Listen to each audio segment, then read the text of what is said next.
I now call to order the regular session meeting of the Board of Commissioners of the City of Tarpon Springs on Tuesday, June 4th, 2013 at 6:30 p.m. Roll call. Mayor Archie is absent and excused. Vice Mayor Slattery? Here. Commissioner Larson? Here. Commissioner Serapani? Here. Commissioner Banter? Here. Tonight's invocation will be given by Reverend Carl Bonigan, Church on the Bayou. Everyone please stand and remain standing for the Pledge of Allegiance. Remembering that we're always in the holy presence of God, let us pray. God of all peoples of the earth, who has created each and every person in your image of goodness and mercy, who has redeemed our past with an everlasting hope that knows no boundaries, who has sustained us until this hour and will into all time to come. Keep us ever mindful of who we are, to whom we belong. We are grateful that through your steadfast love and justice we're able to rise from tragedy into renewal, from doubt into faith, from despair into hope, from darkness into light, from sadness into joy.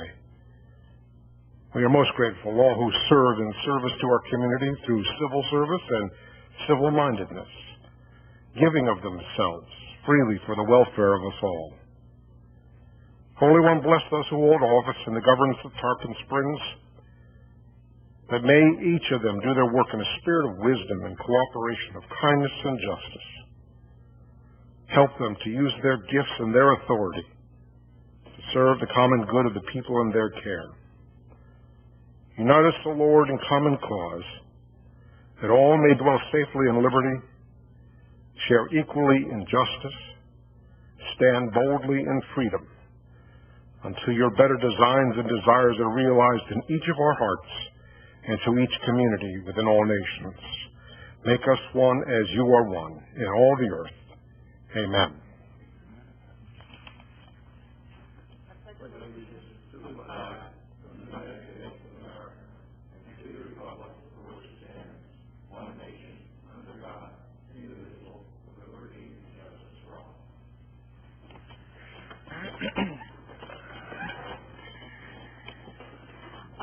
Item number 11 has been deferred and will not be discussed until the meeting of July 2nd, 2013. And item number 12 will be discussed tomorrow evening, June 5th. We will now go to public comments on items that will not be discussed this evening. Please come forward, state your name and address for the record, and you'll be given 4 minutes.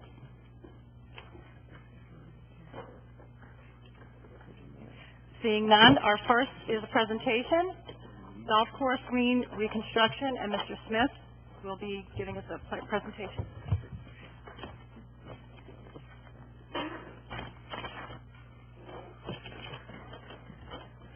Good evening, Paul Smith, Public Services Director.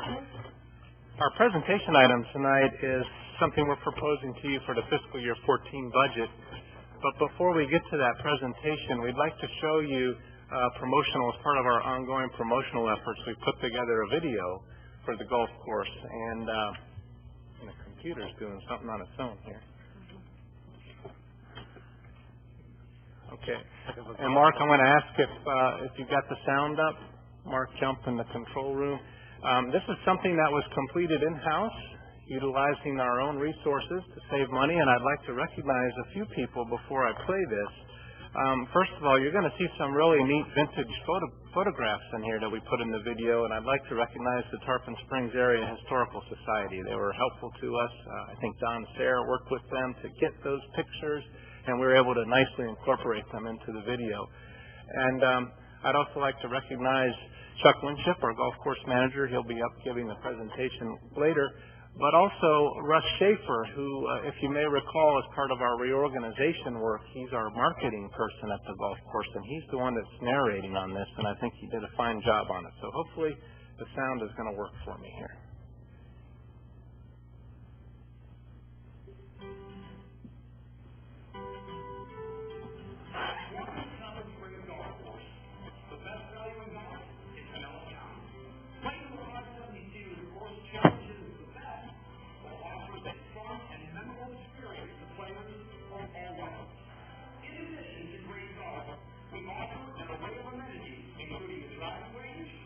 Short game practice area,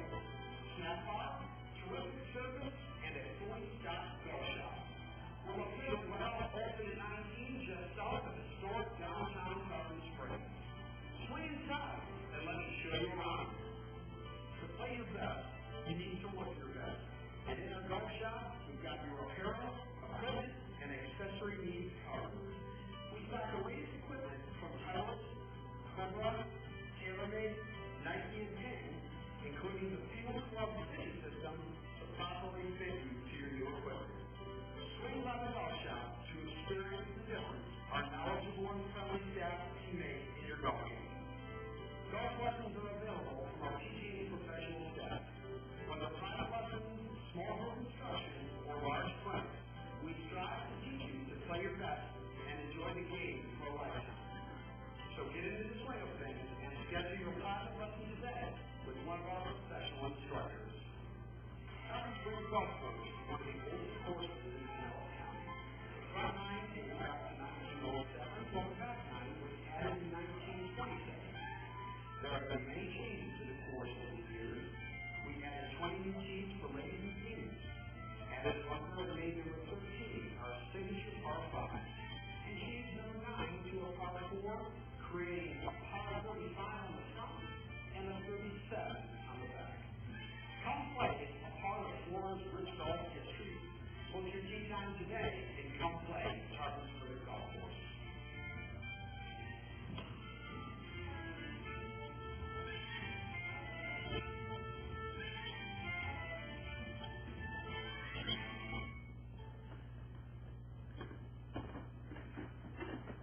So we plan to put that up on the internet site, the city's website, and also working towards getting that on our channel, our public access channel, so that people can see what our golf course is all about and bring new players to the game.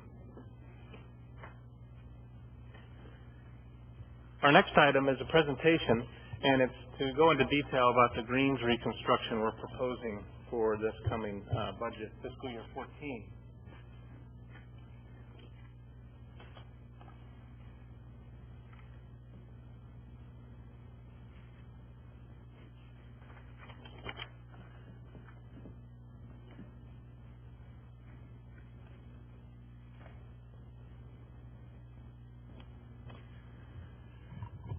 Chuck, I'm going to ask you to come on up. This is Golf Course Manager Chuck Winship. And this is a big project for the city. And as you'll see in our recommendations, I think it's a prime opportunity for us to do this in this coming year. It's going to position the golf course to continue to be competitive, bring new players to the game, and also the timing of this. While Chuck is still our manager, he's got a lot of knowledge. In fact, that green that you see on the cover slide, he had his own hand in rebuilding that with our staff. So what we're talking about tonight is basically doing this for all of the greens. And Chuck has put together a great plan for us to do that at a very cost-effective methodology. So with that, I'm going to turn it over to Chuck.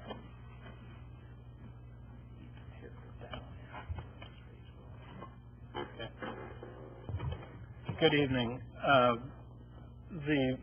Obviously the project is a big one, and the purpose of our project is to make us competitive and keep us competitive with the area golf courses. With our golf course being so old, and the greens have never been redone, believe it or not, it's kind of scary. But all our competitors have redone theirs in the last couple of years. And our clientele base is very, very elderly as far as the general public is concerned, and we need to expand our base and bring in some younger players. And to do that, we need to redo our greens. The greens are the most critical part of the golf course, and no matter how good or bad you are, it seems like most of your shots end up on the greens. If you're a par shooter, you're going to hit 2 putts for every hole, and in that theory, you're going to hit 1 drive and 1 iron or whatever, and it's going to make it a lot different. With the golf course being rebuilt in 27, that's when it was redesigned, and the original 9 was put into the 18 holes was made. That's when all of our greens were built. They were push-up greens at the time, and they've done very, very well. In the wintertime, we can hide some of the things with the greens because we use a ryegrass and poetriv mix. In the summertime, it's just what you get. We have at least 5 different types of grass in most of our greens. Intrusion is something that happens very naturally. 419 Bermuda grass is a very aggressive grass. It's what's used on the fairways, and it has a tendency to encroach. And in today's times with the mowers and the fact that we rebuilt 13, we can identify many different types of grass in there. This shot is about an 18-inch square, and there's 3 different types of Bermuda grass in there, and a few other different types of grass, but there's 3 different types of Bermuda. You've got 328, 419, and your Tiff dwarf. All those things make it really tough to putt consistently, which is what the average player and your good player is going to want. We propose to perform a complete greens rebuild, and that's a little deceiving because about 10 of our greens don't need to be totally rebuilt. It'll be more of a regrassing than a rebuild. We will have to do more than the normal regrass. On a normal regrass, you core out your base to about 6 or 8 inches there. We're going to have to go about 10 to 12 inches only because we have a black layer that's very hard to get the root structure through. So we're going to do that. We're going to put some drainage in on the ones that we need to. We're going to have to add a little irrigation here and there, and then 4th hole we will totally remove the green, move it away from the property line where we have a better sun factor and where we can add a bunker and make it a much more playable golf hole. We did this same thing on 13 originally in 2002. We had a real bad tie-up pace of play problem on the 14th hole. We'd have 3-4 groups stacked up there on a regular basis. What we did was we took 13 that was a good 4-par and made it a 5-par. We built the lake behind the green, and we built this green from where we started.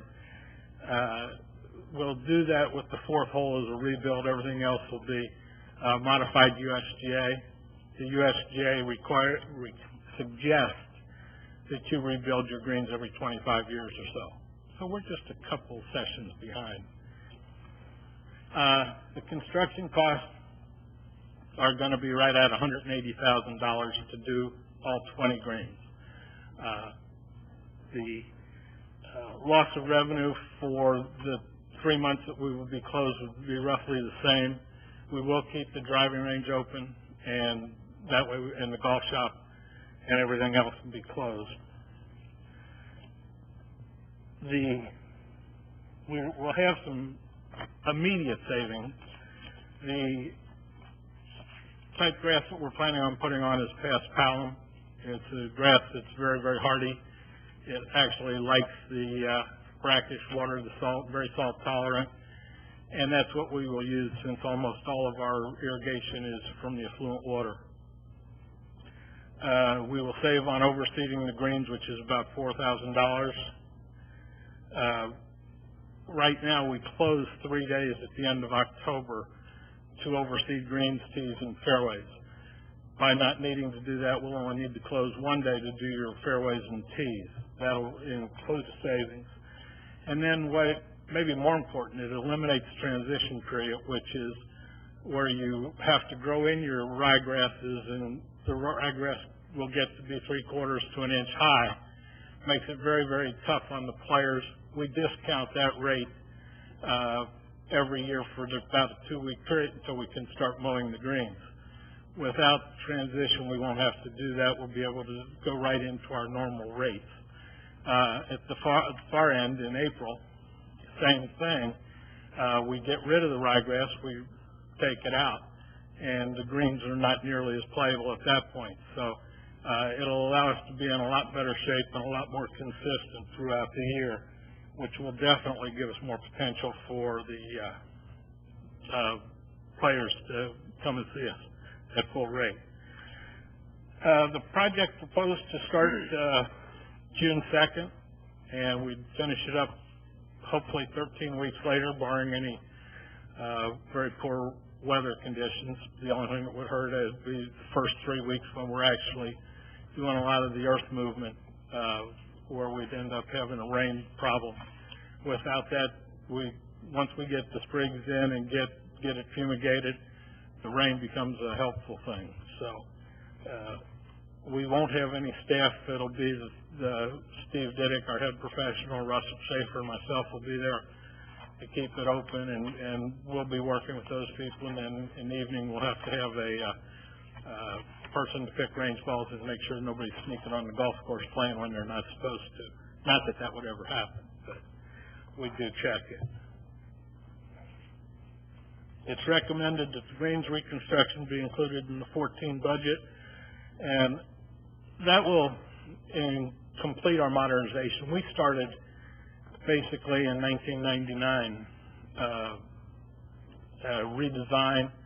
That's when we put in the last of the irrigation. Once we did the irrigation, we put in about 20 new tees. We put ladies' tees and men's tees in, seniors' tees. In 27, when it was built, they didn't have tees for ladies and seniors. Everybody played from the same tee. Our problem back then was a golf course that played 20,000 rounds was really a busy place. In 08, we played 66,000 rounds, and we're trying to work our way back up to that. Our low was 55,000 a couple of years ago, so we still play a whole lot of rounds, and what we've had to do is modernize our facility, and this will be the last part of that. That's pretty much it. Questions? Well, thank you for that presentation. It's nice to see that we'll be improving the golf course out there. Do we have any public comments on this item? Seeing none, I just want to thank you, Mr. Winship, for your leadership out on our golf course. I've heard nothing but good things over the past years that you've worked there, and it's shown. It really is. And I'm happy to see that we are doing improvements out there, because I do know there's quite a few leagues that we have, and I hear from them occasionally, like at the Elks Lodge or something, and so I think they're real pleased about this. So we're only going to be closed, you're saying, what, a few months? We'd be closed for 3 months. Right. Okay. That's great, and I want to thank you for that. Any commissioner comments? Commissioner Larson? Thank you. I'd like to thank you both for your presentation this evening. I think the project is costly but necessary, and I think the end result sounds like it's going to also be an improvement for the environment, as there's going to be less of a need for chemicals and less watering, if I understand correctly. Yes. I think that's a very positive aspect as well. I wanted to talk about the video, though. I thought the video was phenomenal. I like the idea of putting the video on the city's website, as well as the city TV channel. I also thought it might be good to have a link to the video on the city's Facebook page, and as well the city's YouTube channel as well. I thought those would be good places where more people could get a good look at it. Thank you very much. Mr. Tarapani? Thank you. I was just curious what the funding source would be for this project. Yeah, this will be funded through golf course revenues. Initially, we would need an inter-fund loan from one enterprise fund to another. I want to emphasize it wouldn't impact the general fund. It would be an inter-fund loan, much as we've had in the past when we redid the maintenance building and the golf cart storage building. And off the cuff, when we did, I'm familiar with that loan that you're talking about, the intergovernmental. Have those funds been paid back to the general fund? At this point, we're about halfway done. The loan was of $430,000, I believe, and as of the end of this fiscal year, will be about $215,000 repaid. So we're making really good progress, even in this tough economy. And Chuck just gave me some recent numbers that we're really on our way up, even from previous years already. So the 180 will be on top of the balance that's owed. So it'll be correct. back to around the 400 number. So there's been no issue servicing that. No. Thank you. Thank you. We'll now go to consent agenda. Item 2, satisfaction and release of liens. Item 3, special events. A, Patriotic Picnic in the Park, City of Tarpon Springs, and Waste Management, July 4th, 2013. 4, renew RFP number 090042-P, liquid dispersion type cationic polymer. 5, authorize utilization of Pinellas County Co-op contract number 123-0215-BKS, Road and Landscape Material Co-op. 6, authorize execution of memorandum of understanding with the Pinellas County Sheriff for ACISS access. Motion to approve? Move for approval. Second. Roll call? Commissioner Banther? Yes. Commissioner Terrapini? Yes. Commissioner Larson? Yes. Vice Mayor Slattery? Yes. Special consent agenda. 7, authorize city manager to proceed with Independence Day fireworks display. Again, I'm bringing this back to you as you asked, since we've got pretty much all the terms taken care of. We do have a $20,000 fireworks display that is very similar to the last 2 displays we had in either 7 and 8, or I think 2007 and 2008, which were great displays. Our people looked, it's pretty comparable. It's the same people who are doing it, so we said we wanted that type of display, so we are able, even with it being this many years later, the same display for the same price. So that's taken care of. As far as Howard Park, the county has been very cooperative with us. They have agreed to what you asked them about waiving the parking fee after 6 p.m. And giving us the park with the condition that our crews are involved in cleaning it, which is a very fair condition because they're limited crews anytime, but also on holiday it's limited. So all involved is our staff and personnel cleaning it, along with the security that we already talked about before. But pretty much those are the expenses that are very minimal, thanks to the cooperation of the county and getting behind us. Just a couple things I wanted to get out to the public and make sure on this, that we will, even though it's 4th of July, we will have to close the beach at 1 p.m. For the setting up of the fire. Once they start setting them up, we will have to. But we had talked about all day, but at least to get people out in the morning and enjoy the park till 1, and then we'll, clear it out and go. We will have to have the boat ramp there closed all day. Because the problem with getting boats in and trailers and stuff, but we will be posting signs up there immediately, so there's plenty of time, at least, a month, 3 weeks to a month's notice to let everybody know, for their plans, for the plan to go to the beach, plan to get there early and leave by 1, and to utilize another location to launch boats from.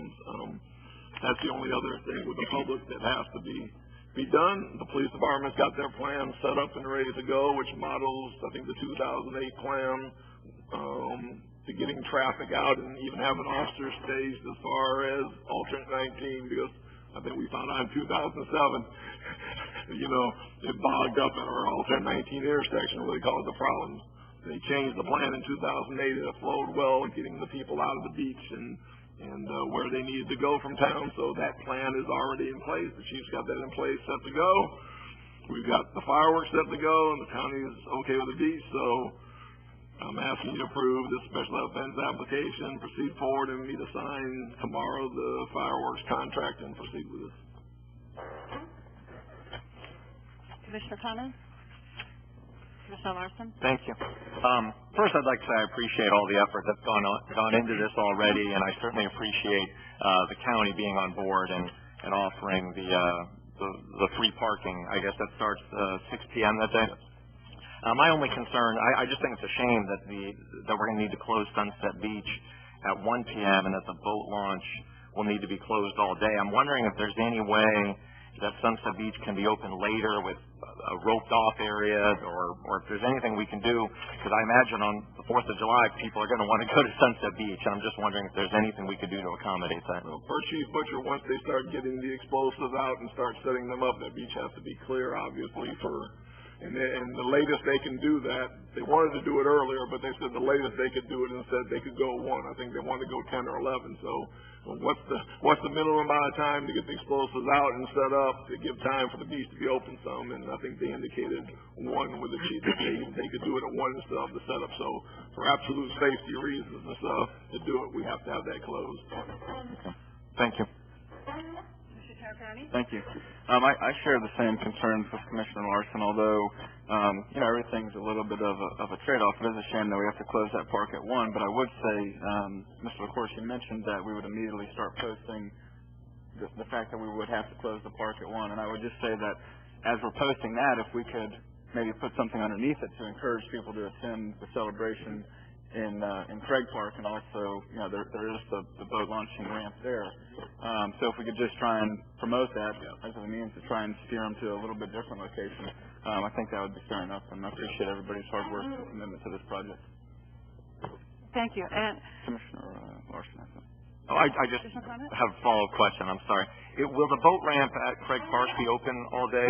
We don't close that during the 4th of July celebration, then? Again, it all has to do with the explosives starting to be brought. No, I just meant when we do the picnic, I didn't know for whatever reason at Craig Park if we closed there. No. Okay. I hope not. Because that is a heavily utilized boat ramp, and at least we'll have 1 open in the community. Just a question on the fireworks.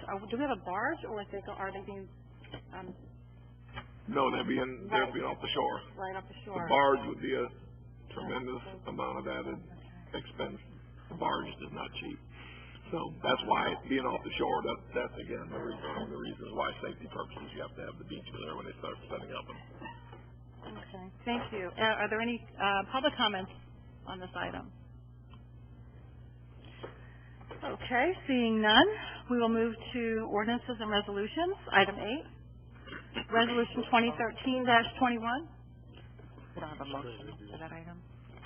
Move approval Oh, we have to vote on it. of the last one. We're voting on item number 7. Move for approval. Second. Roll call. Commissioner Banther? Yes. Commissioner Terrapini? Yes. Commissioner Larson? Yes. Vice Mayor Slattery? Yes. Thank you. Okay. Ordinances and resolutions. Resolution 2013-21, application 13-24, Cozy Corner Cafe, conditional use application to expand existing Series 2 COP for 630B South Pinellas Avenue in the T5A zoning district. This is quasi-judicial? Correct. Resolution 2013-21, a resolution of the City of Tarpon Springs, Florida, approving application 13-24 for the expansion of outdoor seating for a 2 COP on-premises consumption of beer and wine license for property located at 630 South Pinellas Avenue, Unit B, providing for findings and providing for an effective date. That's the reading of Resolution 2013-21 by title only. This is a quasi-judicial proceeding. The Commission is acting in a quasi-judicial capacity, where it is the Commission's function to not to make law, but to apply law that has already been established. The Commission is required by law to make findings of fact based upon the evidence presented at this hearing and apply those findings of fact to previously established criteria contained in the Code of Ordinances in order to make a legal decision regarding the application.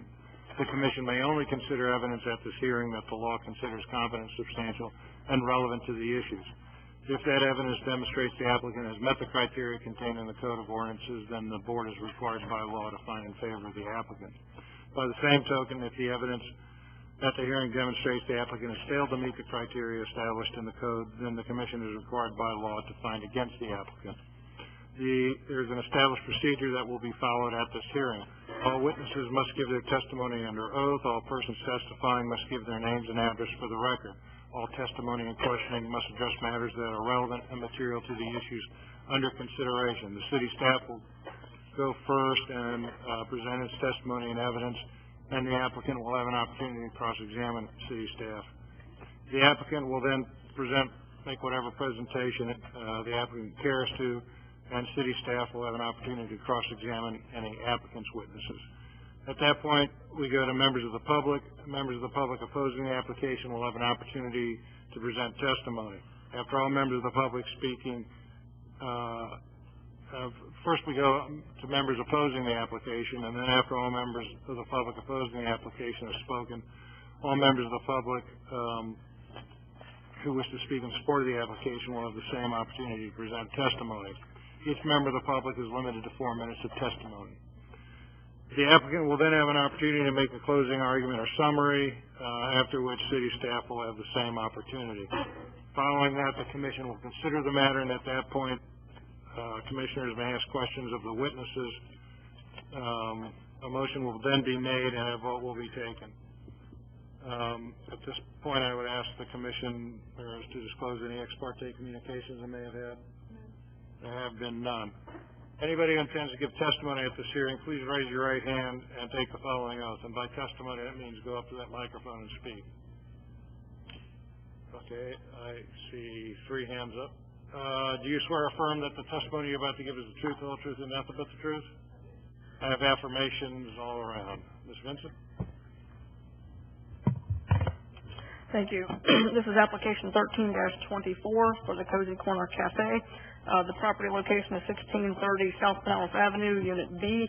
The applicant is requesting basically an expansion of their existing 2COP on-premise consumption of beer and wine license to add an outdoor seating area to the back of the existing cafe. It'll be a fenced area. They're adding approximately 10 tables. They'll have a shelf base in the area. Under our criteria for review, there are no issues with distance separation requirements. As I said, there's an existing alcohol license there now that was approved in 2012 by the Board of Commissioners. At that point in time, the outdoor area that was allowed for the consumption of alcohol was just a little existing patio area, and they could not serve after 8 o'clock at night. Under the standards, going back to the standards of review for this expanded license, again, there are no issues with distance separation requirements for churches or schools, and really there are no identified issues with the remaining review criteria for specifically to alcohol licenses. The remaining conditional use review criteria, again, we don't find anything inconsistent with our conditional use review criteria regarding impacts on the ability to of the city to provide services or impacts on adjoining property values. If anything, this will increase property values because they're actually putting some improvements into the existing location. The staff recommendation is to approve the request as it's presented with one condition: that beer and wine service for outdoor dining areas shall end at 9 p.m. We did recommend adding an hour to it. We've had, to my knowledge, no issues with existing alcohol license, no complaints or problems. So giving them another hour at night we felt was warranted. The Planning and Zoning Board reviewed this on May 20th and recommended approval. There was some discussion at the meeting regarding the addition of a second condition, essentially requesting that, or putting a condition on the parking lot, the existing, not only this business, but the existing fruit and vegetable stand. The parking lot and surrounding infrastructure should be repaved or repaired and restriped for efficient parking and pedestrian flow. I do not believe that the applicant agreed to that condition at the hearing, and furthermore, the staff response to that particular additional condition, we do not support it. One, the locational standards of existing parking do not conform with the smart code that's been put in place. If you were going to put parking in there today, it would have to be to the side and the rear of the property. So the area in front of the fruit stand where people pull in and park, while it is in poor shape, we would not encourage it to continue to even be there. We would prefer that it be relocated elsewhere on the lot. Furthermore, the two uses are actually exempt for parking requirements because of the small size of them under the new smart code. So the staff does not recommend including that second condition that was recommended by the Planning and Zoning Board. With that, I'll stop and answer any questions you might have. I did include the original resolution of approval as well as the site layout that shows the fence and the seating that's being proposed for the outdoor dining area. Thank you. Pam, are you representing the applicant, or are you the applicant? Okay. Do you care to come up and make a presentation?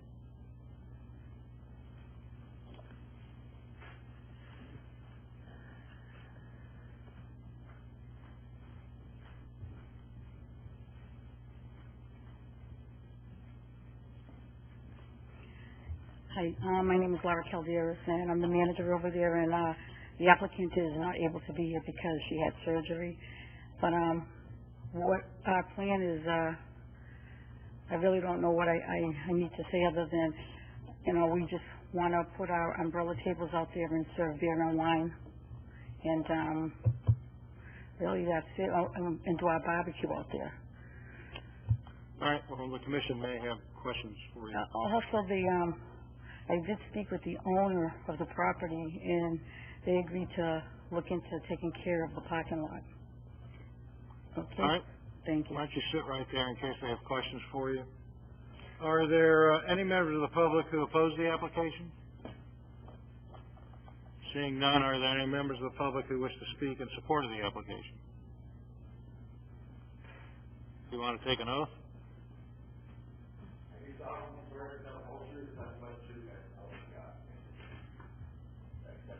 Sure. Obnoxious, but acceptable. Say again? No, it's acceptable. Thank you. Peter Lax, 514 Ashland Avenue. I am a member of the Planning and Zoning Board. I'm not speaking in behalf of their board, but I will speak to the logic of why we put this condition on there. Some of you may remember Tarp and Tom, and they wanted to put in some parking, and we asked them to redirect their traffic flow because they had 2 access points. Same thing with this property, 2 access points. One off Alter 19, one off a side street. Many of you have been to this place and quite aware of how sometimes it can come and go, people coming from all different directions, in and out of there.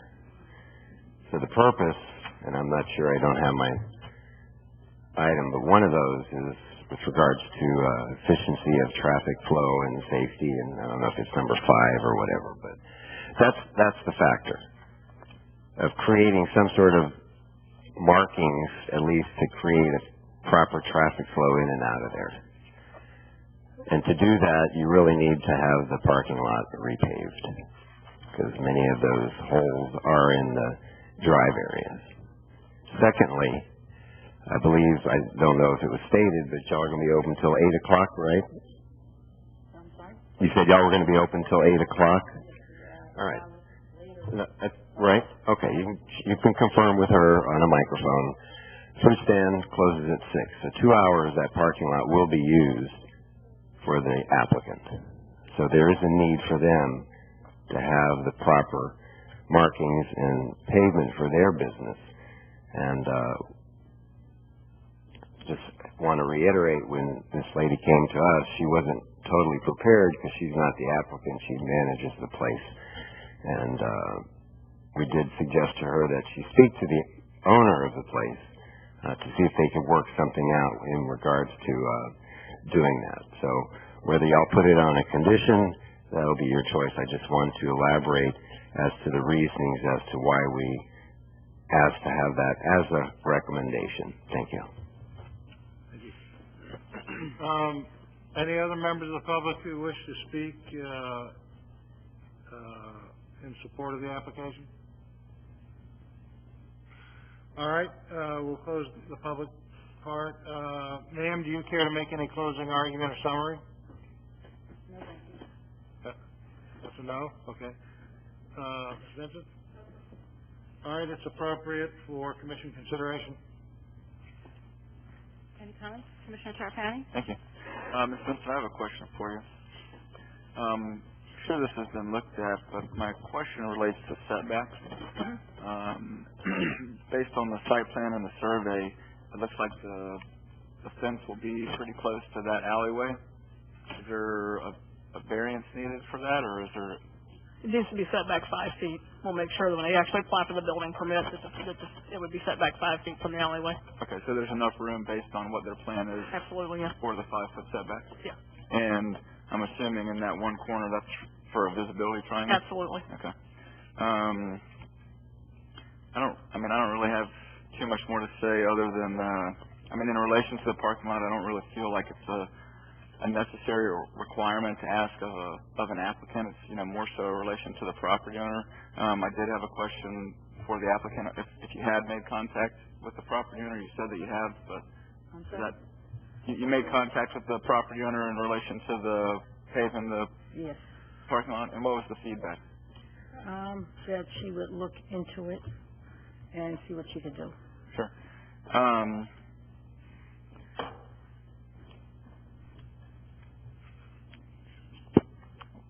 hear what my colleagues have to say. I'm sorry, she wasn't giving me no, guarantee. That's exactly what she said. Sorry. Commissioner Larson? Thank you. Just one quick question. I'm wondering if Ms. Lemons could chime in. I understand that there had been a conversation with the property owner at some point in regards to possibly utilizing facade grants. Is that something you could expand on? Not like Peter did, but in Mike's words, say I do. Oh, you did raise your hand? Duly noted. Thank you for the opportunity. Yeah, I put a little memo in your packet from the economic development standpoint just to, I understand that planning and zoning would like to see that parking lot repaired. I think we all would, but to put the onus on the tenant who, can't take those improvements with her and is looking for the alcohol license, I thought was a little bit too much in terms of what the purview is. But I did speak with Laura and suggest that because it's within the CRA, and that's the purpose of the CRA is to improve our properties, that we could utilize the facade improvement grant. In that case, it would make it more affordable for the property owner. They could put in some landscaping, repair the parking lot, and it would really add to the aesthetics of the property. So we were going to take a look at what happened tonight and then go back and meet with them, and maybe we can get them to use the facade grant. Thank you. Commissioner Vander? Yes, if the applicant had been the owner, meaning that she was operating the facility, would your recommendation to remove condition 2 still be the same?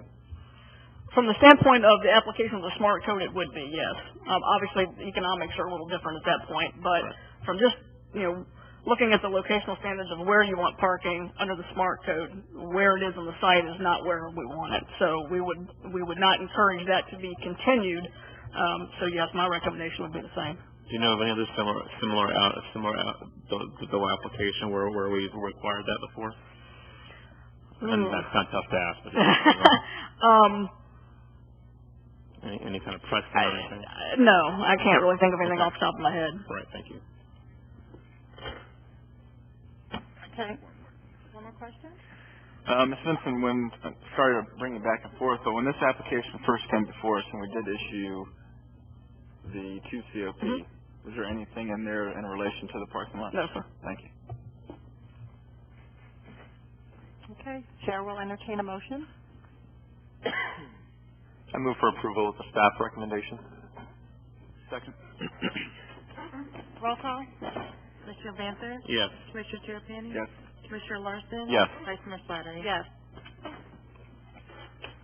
Okay, item number 9, Resolution 2013-22, Post-Issuance Compliance Policy. Resolution number 213-22, a resolution of the Board of Commissioners of the City of Tarpon Springs adopting a post-issuance compliance policy in connection with the issuance of tax-exempt bonds for financing of the city's alternate water treatment supply plan and providing for an effective date. That's the reading of Resolution 2013-22 by title only. In recent years, the IRS and the federal government have been looking at tax-exempt funding, and you may have read articles in the newspaper about it.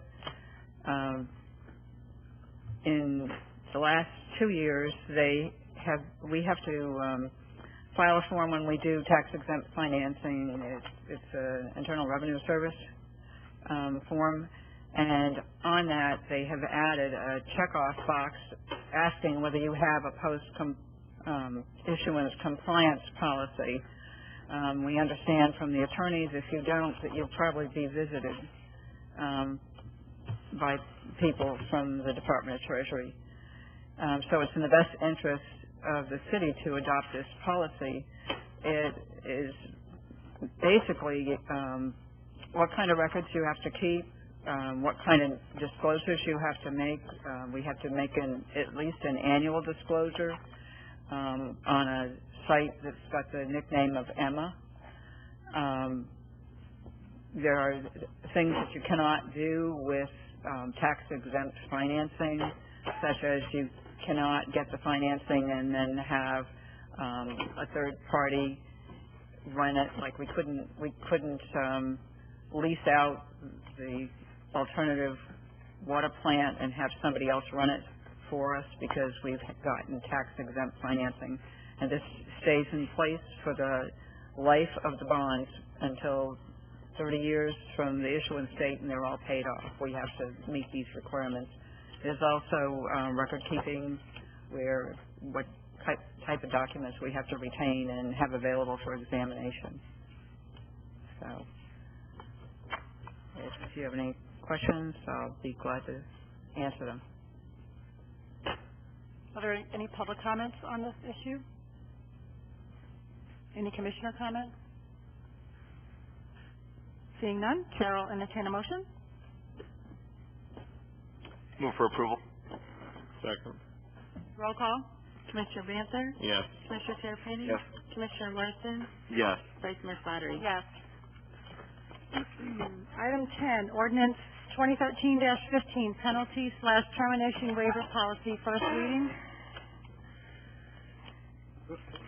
Ordinance 2013-15, an ordinance of the City of Tarpon Springs, Florida, amending portions of Chapter 20 of the Code of Ordinances of the City of Tarpon Springs, amending Section 20-8 in its entirety to add a designee, require average monthly bill paid while adjustments is being made, and establishing the burden of proof for sewer credits on the customer, and amending Section 20-10 in its entirety to establish approved penalty/termination waivers and account assessment procedures and providing for an effective date.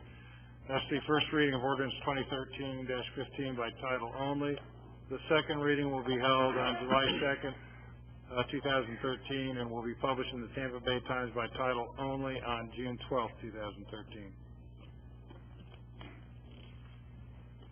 Honorable Vice Mayor and Board of Commissioners, after an internal audit in March of this year of the Utility Billing Department, the internal auditor suggested that policies and procedures be updated for penalty and termination waivers.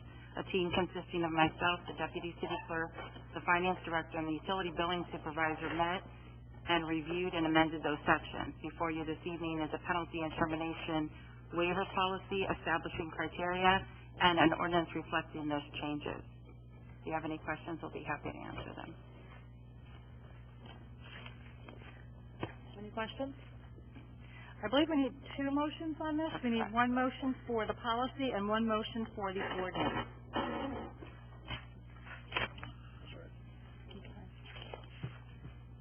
Are there any public comments? Seeing none, the Chair will entertain a motion. A motion for the policy portion. Second. Roll call. Commissioner Banther? Yes. Commissioner Terrapini? Yes. Commissioner Larson? Yes. Vice Mayor Slattery? Yes. And I am looking for a motion for the ordinance. So move. Second. Roll call. Commissioner Banther? Yes. Commissioner Terrapini? Yes. Commissioner Larson? Yes. Vice Mayor Slattery? Yes. Okay, the next two items were deferred. Now we are going to the addendum.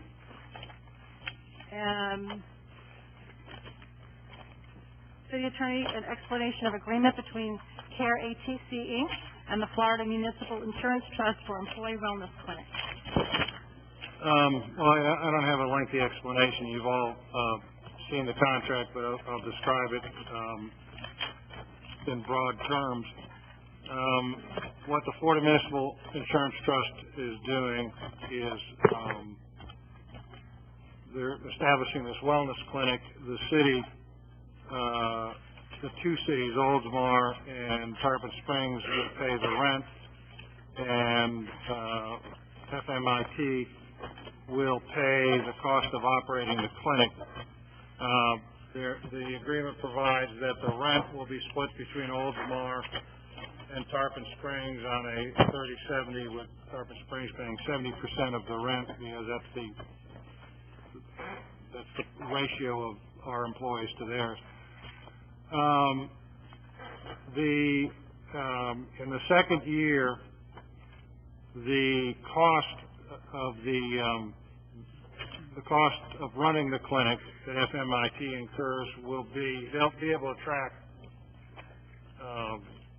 because of their computer systems, the percentage of use of the city. So it may be, while we're paying 70% of the rent, our employees,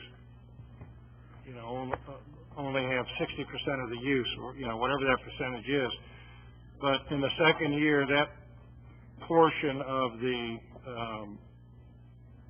cost of the clinic will be placed into will be added to the claims costs, which are normally incurred when people don't use the clinic, and the administrative expenses, which are part of the ongoing cost of health insurance. And that aggregate amount will be used to determine as a basis for calculating the premium. And obviously the object of this, and has proven successful elsewhere, is that in return for paying X amount to have the wellness clinic and to encourage the employees to use it, that will be cheaper than if the employees went out and made claims under the policy. So just making up numbers in my head, say the cost of the clinic is $200,000, we're hoping that will buy a reduction in the claims experience of more than $200,000, which means that in the second year, when they calculate the premium, the overall amount of money from which the premium is calculated will be less than normal. One thing I want to point out, and I may have misrepresented this too, I think, by the way, that provision about how what the premium be calculated on, is owed to Commissioner Larson for pointing out that the agreement didn't clearly address that.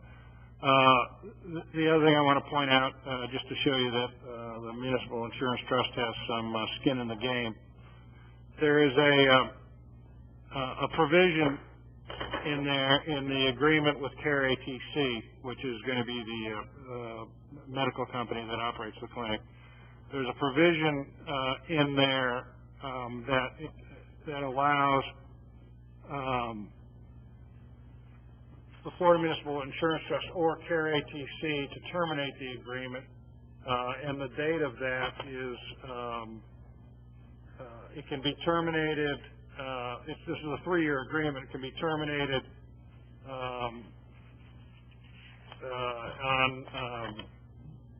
October 15, 2015, if it doesn't turn to work out.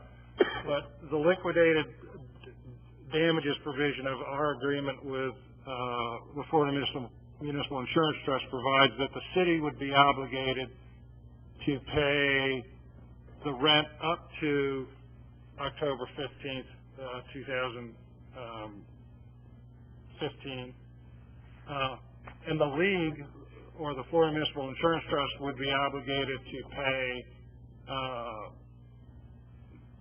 CareATC's portion, pay CareATC up to that date, and that's by far the larger amount.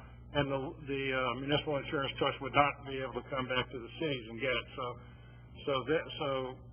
I guess that's a very complicated way of saying that the insurance trust really stands more to lose from this than the city does if if it doesn't work out. Other than that, I'll entertain questions. Sure. Basically, my biggest concern from a legal standpoint is just making sure that the city has handled this properly and appropriately from a bid standpoint. So, in other words, if we were already under contract with Florida Municipal Insurance Trust to provide our insurance, then why are we renegotiating a contract? Well, first of all, if we are renegotiating, let me just say where I'm coming from. It's from a bid standpoint. So, if this is a whole new contract, then did we follow our rules and procedures set in place for to have to go out to bid for an RFP. We're not statutorily required to bid health insurance. Okay. Okay. Second of all,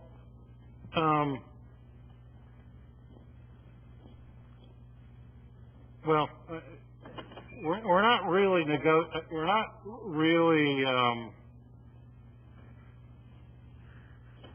doing a new health insurance agreement. This is kind of like a side agreement that's tied to that will affect our insurance premiums, and we hope to reduce our insurance premiums. So it's not like we're rebidding our health insurance. It's like if they came forward with a new idea, an idea that could save us money on our health insurance, and so we're having a side agreement with Florida Municipal Insurance Trust to operate the clinic and figure out how the premiums will be calculated, with the expectation that when we renew the health insurance next year, it's going to be our premium will be lower because of the benefits of the clinic. Right. So I guess where I'm coming from, and I'm not necessarily, this is my only question for tonight, okay, and everything else will remain for tomorrow. But I just want to make sure from a legal standpoint as our counsel that we are within our parameters of not having to take this out to bid because we're entering into a new contract. And you feel confident that? I am very confident. Okay. Thank you. Commissioner Larson? Thank you. I wanted to kind of follow up on something that Commissioner Terrapini said. I actually had a conversation with Ms. Niffen today in regards to some of this, and I just want to verify that, first of all, it's my understanding that we didn't put this out to bid when we got on board with the League of Cities for our health insurance. And I'm wondering, hopefully, Mr. Yakbun, from a legal standpoint, can you explain why we're not required to put that out for bid? And maybe Mr. LaCourse could also follow up with why we choose not to put it out for bid. I expect we don't put it out to bid because the statute doesn't, the state statute specifically, doesn't require us to go out for bid and specifically exempts these type health insurance. So health insurance is something that right. No municipality is required to put health insurance out for bid. No, but I think most municipalities do. I know that most municipalities do exactly what homeowners do, and people getting car insurance do. They shop a couple of companies and see who's got the best package. So I'm not going to speculate on why the legislature didn't, but I think they just. I would expect they just kind of trusted the cities being smart enough to seek, what are you going to charge us for insurance? And I'm not sure if you're able to answer this, and I know the representative from the League of Cities will be here tomorrow. Is that correct? Will he be here tomorrow? Yeah. Yeah. So if we can't get the answer now, I could ask him tomorrow. But are you or maybe Ms. LaCourse able to answer exactly what the difference is when we have our health insurance through the League of Cities as opposed to anyone else that we would get it through, in terms of how they handle it differently? I can't answer that. I think Jane would also want to talk about that. That's a question that I could ask tomorrow night, and that's fine. I did have a couple of questions specifically related to the agreement, which I think is kind of what we were hoping to discuss tonight anyway. And I don't know if my page numbers are correct because we've received different variations of it. But I was going to ask, I believe it's on page 4, it talks about a tenant improvement allowance of $10,746, and I just was hoping to get clarity on where that particular number came from. This is on the new, I believe on the most recent one. Did you see what I'm looking at? I think that is based upon preliminary negotiations with the landlord of what tenant improvement allowance they might give as an enticement to rent the property. And that number may actually change. I probably should advise you this. The lease is still being negotiated, and so it's possible that number will change somewhat, and in another place there's a reference to paragraphs of the lease, it's possible that those paragraph references will change, but the substance of the lease will be the same as the draft that you have. Okay. On page 5, it talks about CARE, ATC, securing general liability insurance, and the cities, I understand, are going to be named under this policy as well. I just wanted to hear from a legal standpoint if that's going to protect us adequately. Well,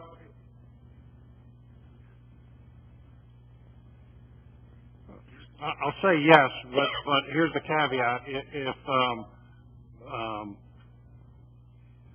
that'll be a layer of insurance between, assuming the liability gets to us, that we have some liability, that'll be a layer of insurance between us and having to pay. Now, if it's a $100 million claim, I don't think they're getting $100 million in insurance, so there would be potentially some exposure there, but I think it's at least $1 million, and in 37 years of practice, I've only had one case where the damage has exceeded $1 million.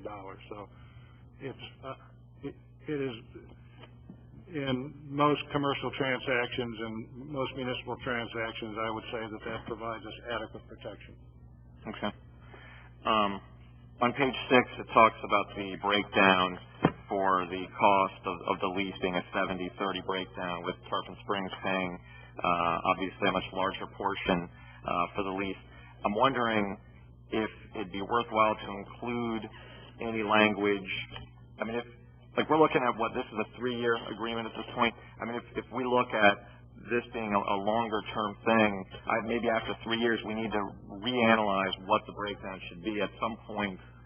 Go ahead. We talked about that, and obviously neither of us think over the next 3 years there's going to be substantial changes in manpower to affect it, but that we would look at it if we go forward after hopefully being successful, we would look at it. But we are so close to 70-30 on the split of employees that a couple would make a difference, but who knows after 3 years if things move up. But we both figured any changes would be minimal, and instead of looking every year and we just said this would be good for the 3 years, and then we can look at it again. And related to that, after the 3 years, even if the breakdown is still 70-30 in terms of the number of employees, if we find we're in a situation where Oldsmar is getting a lot more benefit than we are, maybe that's shame on us because we're not doing a good enough job of encouraging our employees to utilize it, but nonetheless, I wonder if that's something that we should look at as well. Maybe not just the number of employees, but maybe also who's actually getting their bang for their buck. I think that might be something to keep an eye on as well. I agree.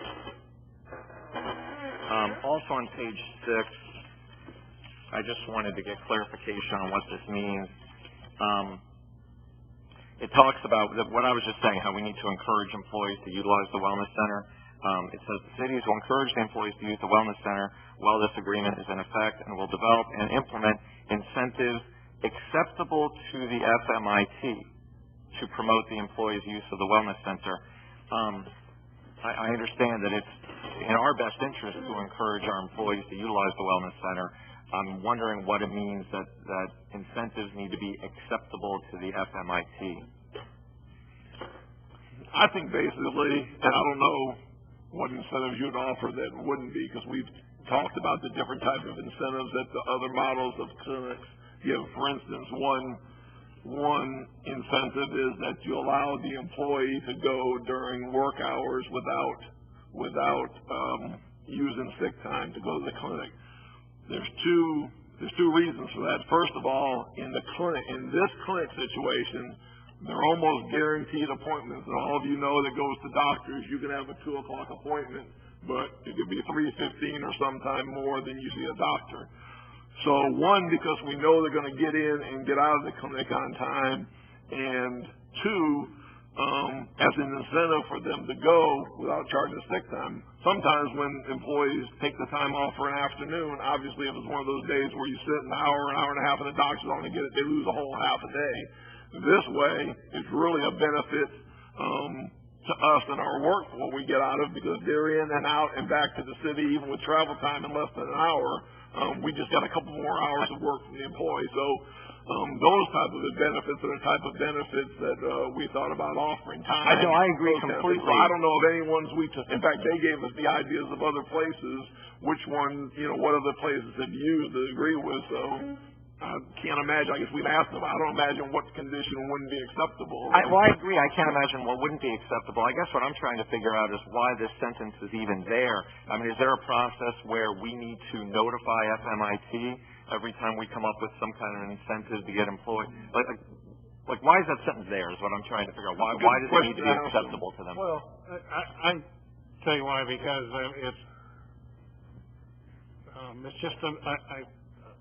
it's just to make sure that the cities understand they need to incentivize the use of the clinic. Not only is it in their best interest, but they want to include it in the contract. And maybe I can address one of your concerns.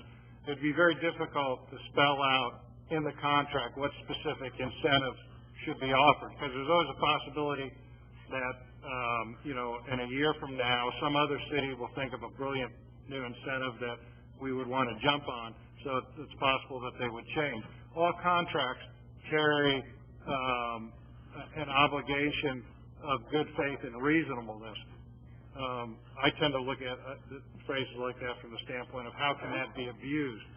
Well, if let's say FMIT, which would never do this because it's an organization for the cities, but if FMIT were to come up with some incentive like, here's the idea, you pay each employee $200 to go use this clinic,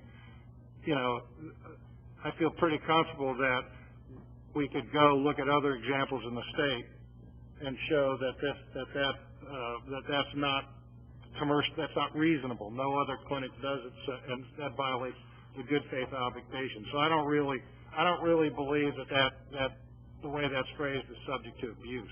Okay. I was curious on page 8.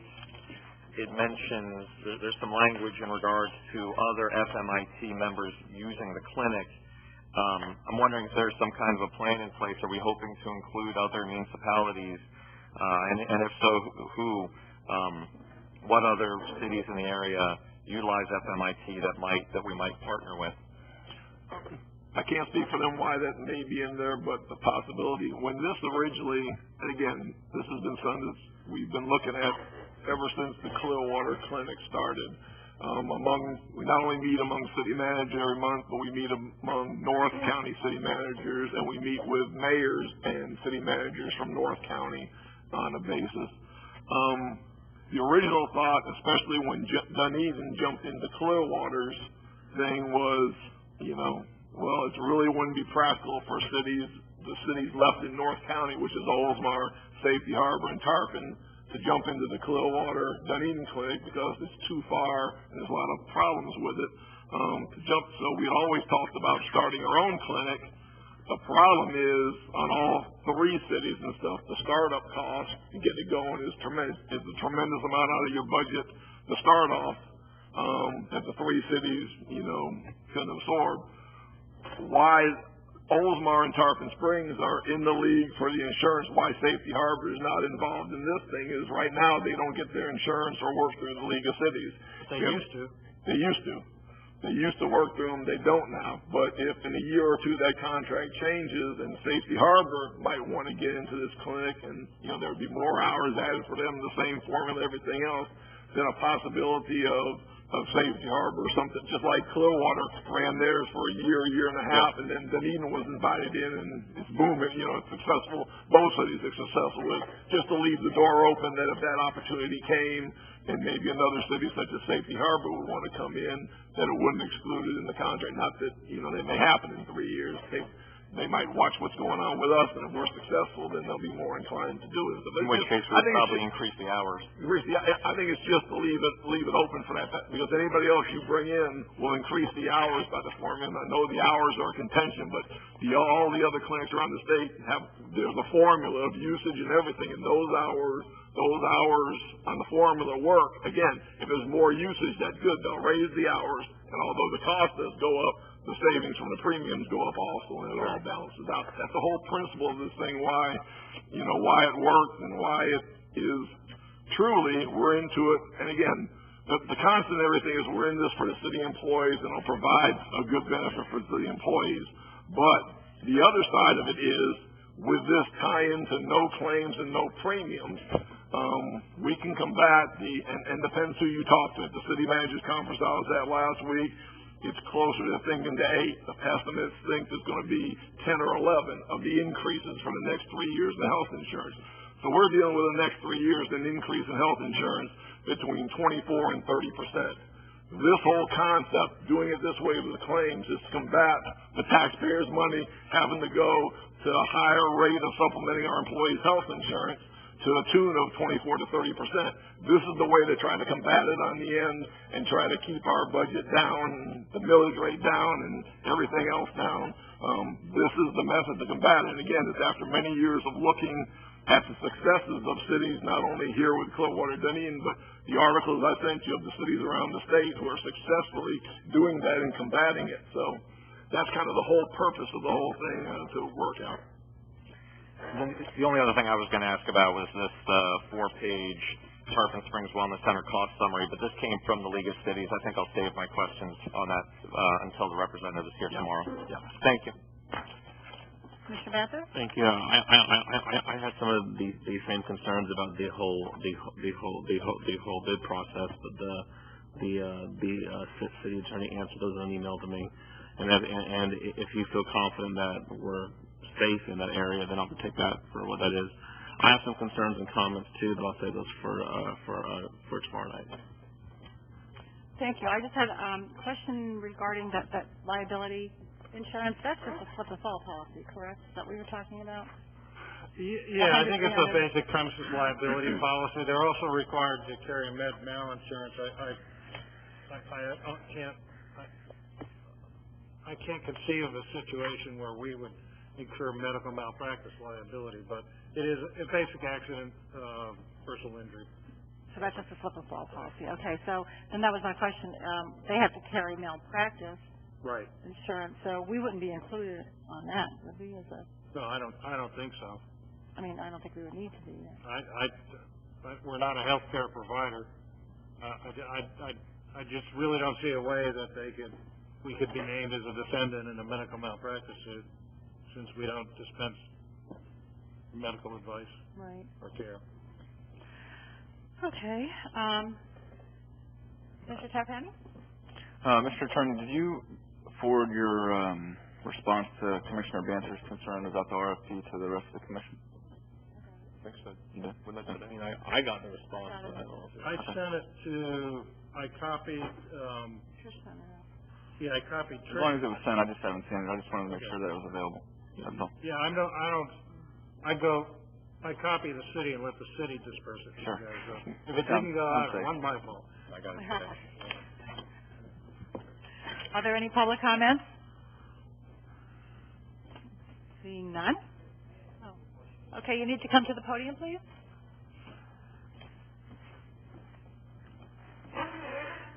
You get 4 minutes. You can state your name and address for the record, please.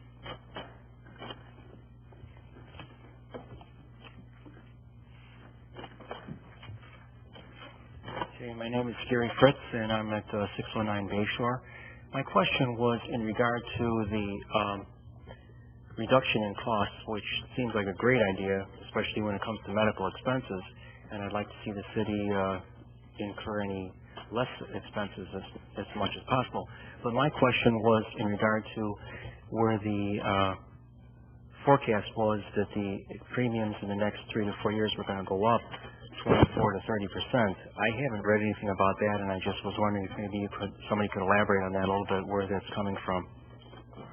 Yeah, those are all projections. Obviously, the League of Cities, and when they come tomorrow night, they'll do. And again, this is for cities and their health care costs. It's done anyway. Start out the beginning of the year that the estimates, and we have city managers consortiums, the League of Cities, to try to analyze what that is. And again, this is specifically cities and their insurance. The thought at the beginning of the year was more of the 10 to 12. it seems to have gotten better. And at the conference I was at in the third week of May, the projections again, and they're all projections, they could be different when it comes out.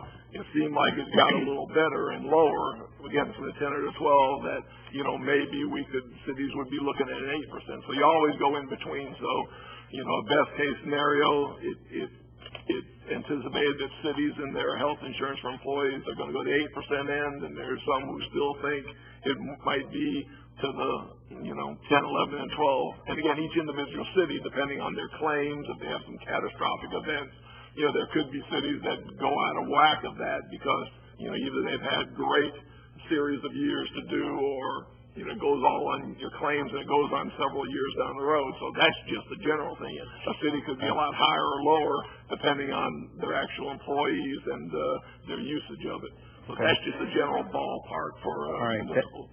That sounds good. I just was maybe honestly a little bit concerned when that kind of projection comes in for healthcare costs, not just for the city, but it's going to also affect the people that live here too. So I'm glad that's only a forecast. Thank you. Can I add something? I just want to make it clear that the number was 8 to 10 or 12% per year. The city manager mentioned 30-something percent. That was after 3 years. Over the 3 years of. And I'm wondering if maybe that was part of the confusion. The 30-something 24 to 30% was is after what we 3 years. over 3 years. Yeah. He was adding 10% a year for 3 years. Any further comments? Seeing none, the chair will entertain a motion. No, it's just, again, we thought, and I can clarify to make sure, the reason this was put on the agenda is we didn't think due to graduation that we'd have an attorney, but in the meantime, after we agendaed this, Mr. Trask is still going to be here and be available tomorrow night. And as you know, Tom Trask is the city attorney for Oldsmar, so he is the one who worked with Mr. Yacoven on this contract. So even after tonight, if there's more questions contractually, we do have somebody tomorrow night. If you have additional questions, looking over the information, either us or somebody from the public, we will have Mr. Trask, who's been involved in this too, to be able to answer those questions tomorrow night. But when we put it on, we thought we might not have an attorney for tomorrow night. So, but we kept it on just to get questions asked now, because there may be more questions to be asked tomorrow from a result of what Mr. Yacoven said. So, I'd love to be here, but my son is graduating high school. Oh, well, congratulations. Okay, well, I guess that concludes our agenda. Do we have any staff comments? Chief? No staff comments. City clerk? Any city attorney comments? Yeah, Mr. Pallarino would like item 12. I guess the city manager wanted it put it on tomorrow's meeting. He would like the matter deferred until the next regular meeting because of scheduling conflicts he has. well, and again, I mean, tell you the one problem, I have no problem with Mr. Pallarino and giving him a chance to speak, but the next regular meeting, we don't have the 5 members to be able to do it either, and it would have to wait July 2nd. I'm not sure right now if we are going to have a Board of Adjustments meeting this month, but I would be concerned in delaying this with if there is a meeting coming up. Because I think this decision needs to be made before another meeting of the Board of Adjustment. Now, last I looked, there wasn't any items for that Board of Adjustments meeting in this month. So I can check that before tomorrow and tomorrow night if there isn't one deferred, but I would not recommend deferral if there's going to be another meeting in between. Because I don't know of any mechanism to, keep them from going to the meeting until it's decided or anything else in the clause, so. Do we have to have a full board to vote on this? Is that why it was deferred? That's why we found out tonight that. Has to, or we wanted to? It has to. Has to, okay. And we won't have one for the 18th. We don't have one for the 18th either. The next full board is July 2nd. And again, I don't know any provision there's no suspension until, there's no mechanism in there, to be able to do that. So, That would be my only concern if there's gonna be a meeting this month. I think this needs to be settled one way or another before the next Board of Adjustment meeting. Commissioner Larson? Thank you. I just wanted to state that I think it would be inappropriate to have this on tomorrow's agenda if Mr. Calorino has already stated that he's not able to be there. He's here in the audience. He came tonight to speak on the issue. It wasn't his fault that there were only 4 members here. I think he should be given a right to speak when this agenda item comes. I agree with that. I agree too.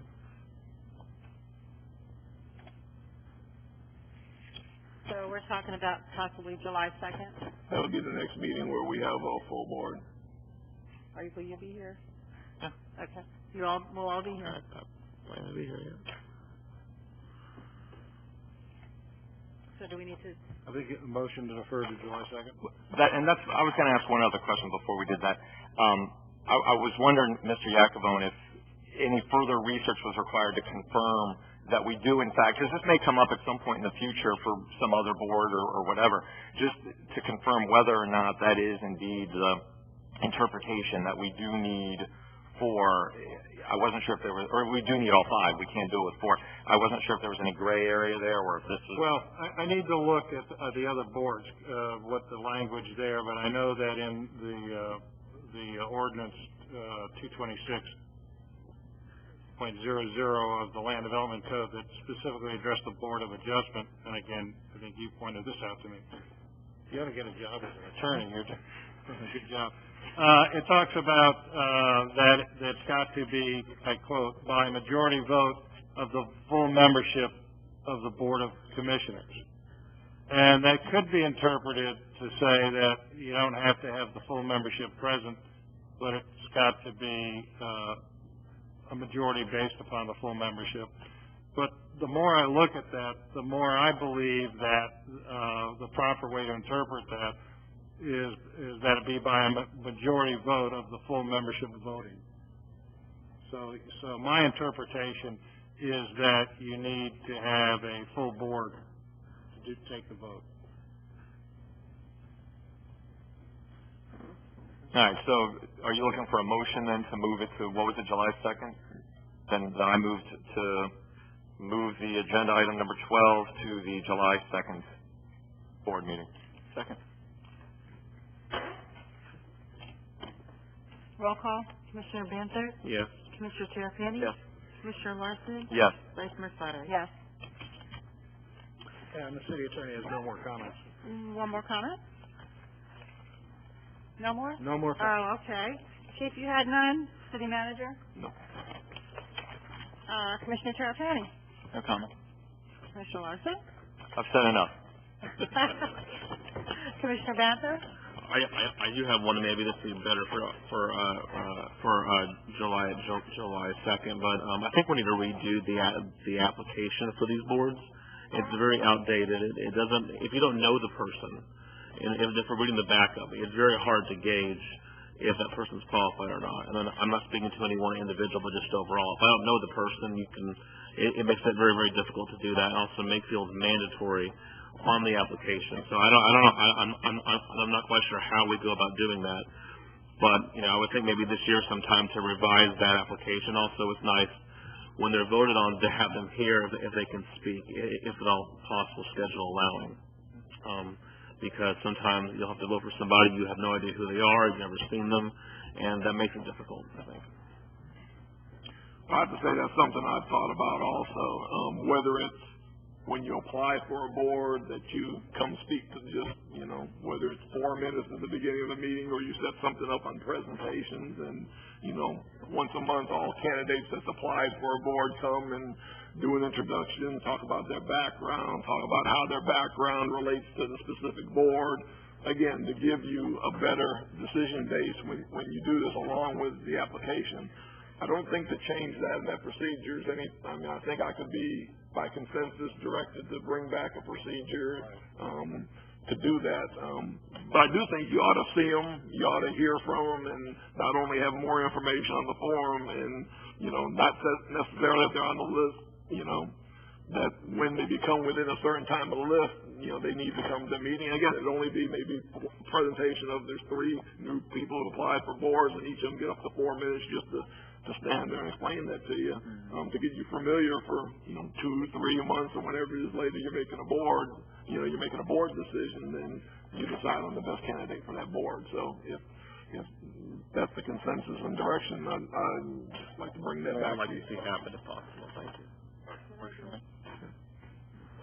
Any further comments? Well, that concludes our regular session meeting, adjourned at 7:55.